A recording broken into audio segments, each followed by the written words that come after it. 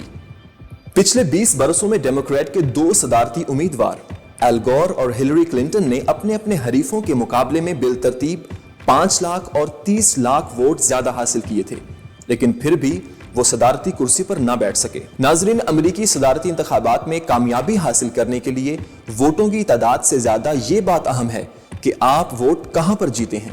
زیادہ تر ریاستیں کسی ایک پارٹی کا گڑھ ہوتی ہیں، جس کا مطلب یہ ہے کہ کچھ ہی ریاستیں ہیں جہاں دونوں امیدواروں کے جیتنے کا امکان ہوتا ہے۔ یہی وہ ریاستیں ہیں جہاں الیکشن جیتا یا ہارا جاتا ہے۔